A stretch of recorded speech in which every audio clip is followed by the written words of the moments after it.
Hey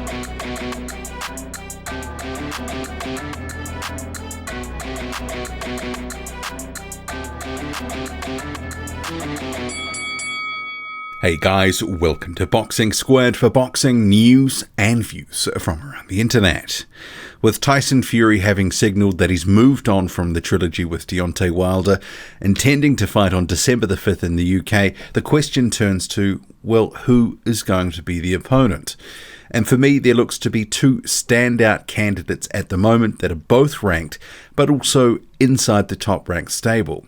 So, of course, I'm talking about Agit Kabayel and also Oscar Rivas, but there are some other names that have put their hand up, and I guess we can't discount them altogether. We'll talk about those two names at the back end of the video, but first, Agit Kabayel and also Oscar Rivas, because to me, these fights make a lot of sense. So you look at the situation, you go, okay, Tyson Fury would be fighting in the United Kingdom. This is on the basis that this is going ahead.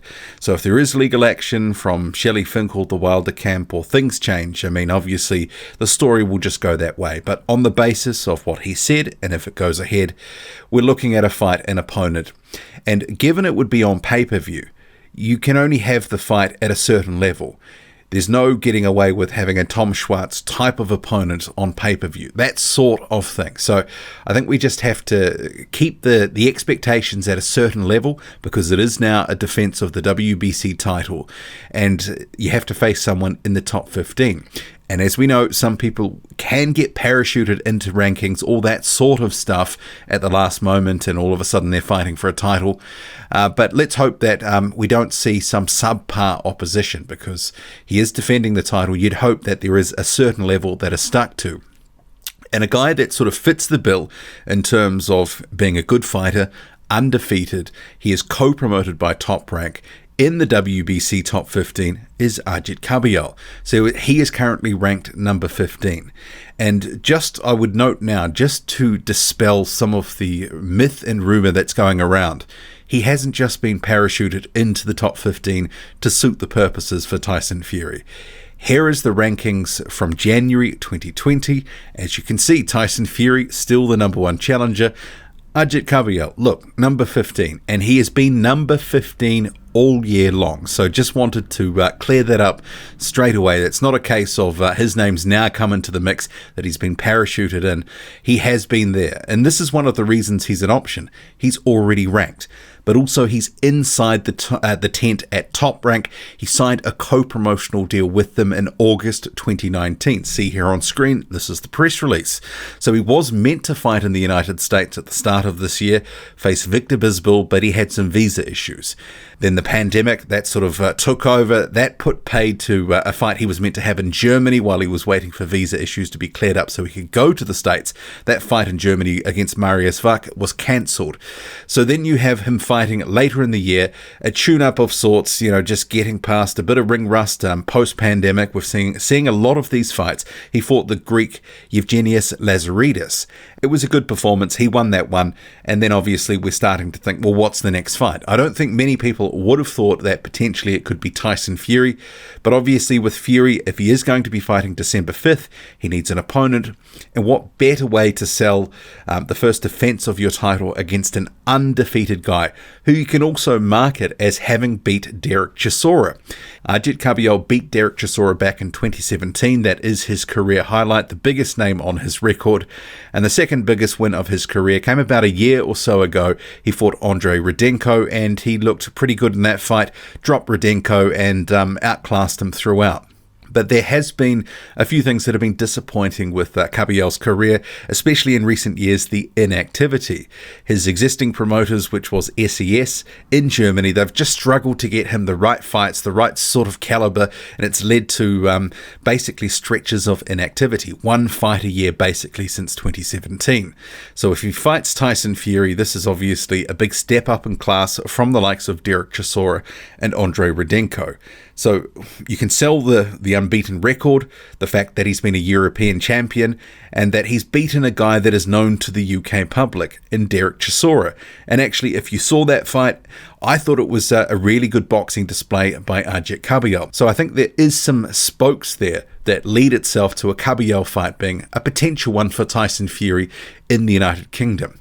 And Dan Raphael, he has tweeted, actually, per a source, Germany's Agit Kabayel, 20-0, 13 KOs, the former European heavyweight champion, is a leading candidate to be Tyson Fury's challenger should a fight December 5 in the UK take place.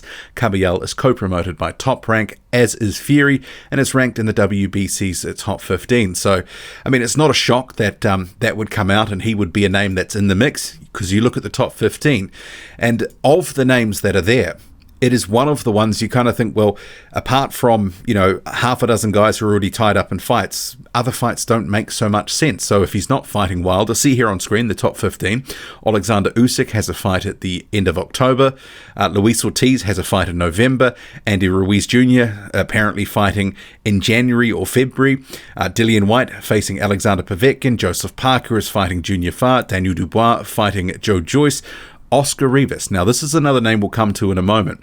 Filip Hrgovic has got a couple of fights for the rest of the year. Michael Hunter, I mean, I guess that's a name that is a potential. He did fight Tyson Fury in the amateurs, but I think because he's not connected to a promoter at the moment, he's not connected with Top Rank, maybe that just isn't something that would be in the pipeline. I'm thinking Top Rank, who loves to have things in-house.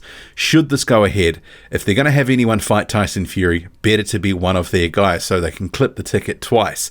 Joe Joyce, he is fighting Daniel Dubois soon. Derek Chisora fighting Alexander Usyk. Charles Martin, don't know, but given he's with the PBC, I would think that's unlikely. Ifeah Jugba, he's with Top Rank now, but it's too soon. And then you have Agit Kabayel.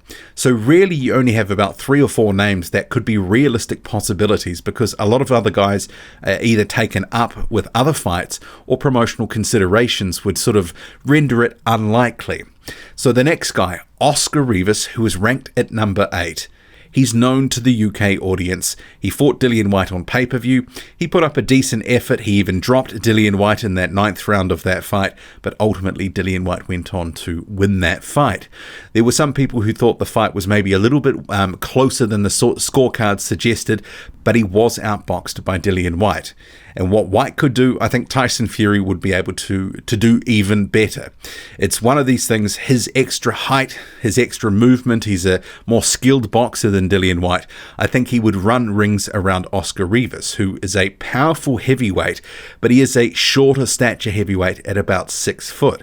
So he really relies on trying to get to the inside, bang away to the body and head and try to just really explode and take you out. And getting back to Agit Kabayel, in terms of a matchup with Tyson Fury, because I'd be remiss if I didn't sort of mention this, Kabayel is a fighter who really does everything quite well, but he doesn't necessarily do anything amazing. He's just a really solid technician. He's got a good jab, he's a good body puncher, he moves well, he's got really good skills. But it's one of these things where you're not necessarily wowed by any one thing. He's just a really solid fighter. But I think Kabayel being 6'3", Tyson Fury, 6'8", 6'9", whatever the actual height is, he would, behind the jab, Tyson Fury would be controlling that fight, as he would against Oscar Rivas. So those fights, while there is some risk, and it is the heavyweight division after all, I would be picking Tyson Fury to win them, most likely by points. Both Rivas and Kabayel have proven to be durable, but I think Tyson Fury would outbox them. Maybe it wouldn't be a repeat of a performance we've seen against Deontay Wilder in the rematch, but I do think that Tyson Fury would be sitting down on some punches, but I think he would be relying on his technical acumen, especially if it was to be a guy like Agit Kabayel, who would be moving and boxing, similarly trying to make it a bit awkward and tricky.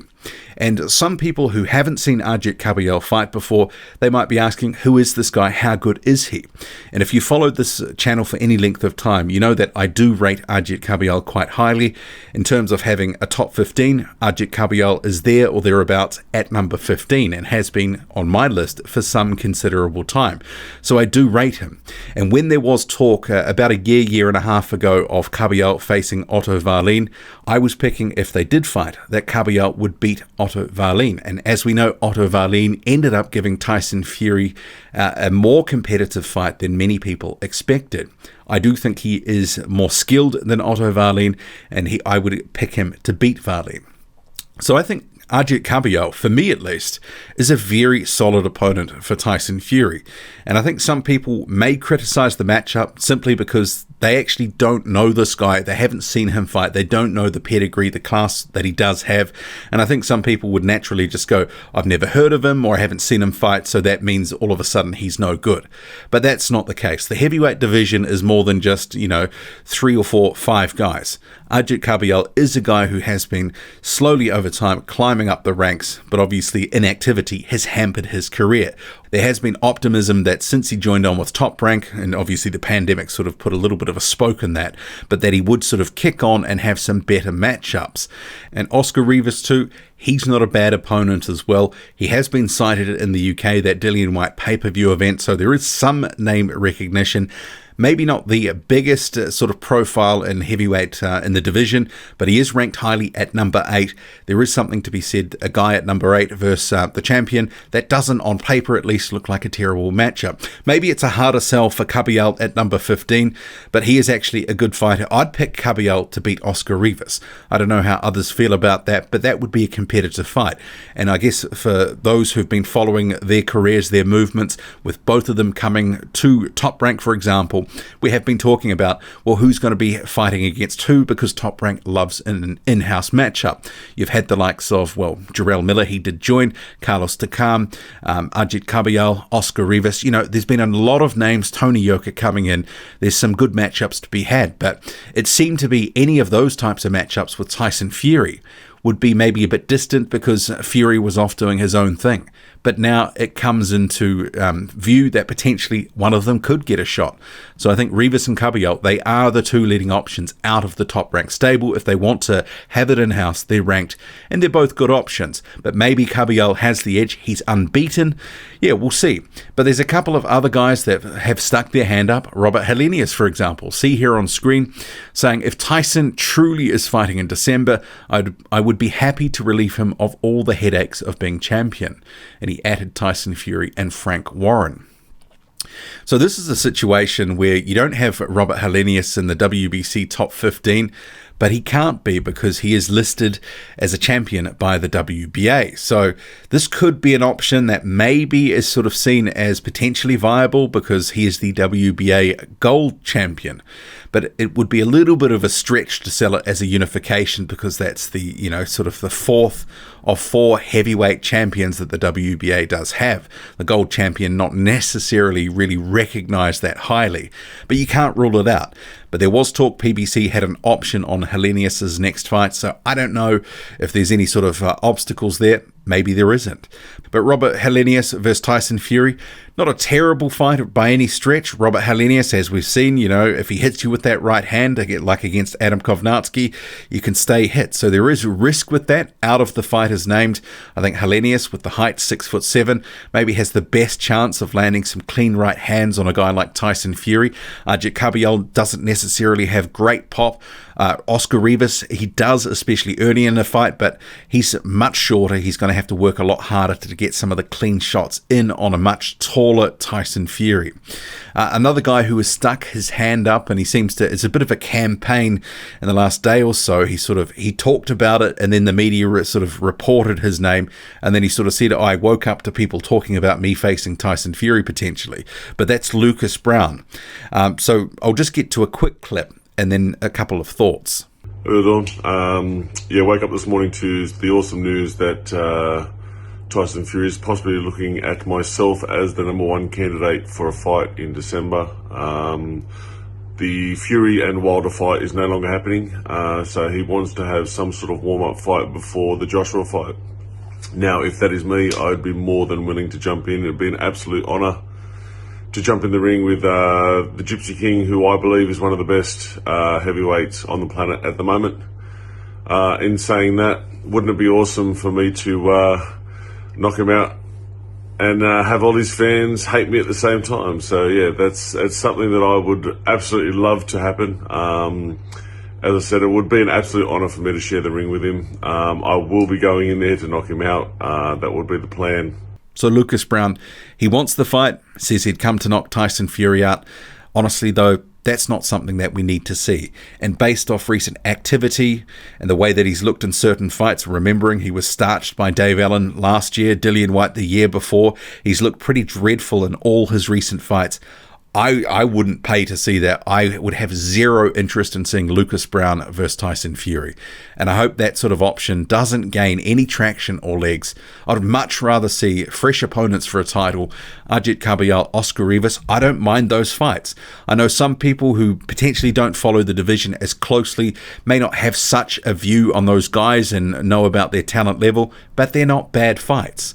But Lucas Browne, he might have a little bit of name recognition, but he's well rinsed and he's a husk of a husk these days. Don't want to see that. Robert Helenius, now that's a fight that's okay. Obviously, he had that win against Adam Kovnarski, but I think that's more of a knockout risk for Tyson Fury. And he probably, a guy like Agit Kabayel, who is seen maybe less as a puncher than any of the guys that I've mentioned, maybe that's a safer option. And Tyson Fury, I'd expect he would outbox Agit Kabayel.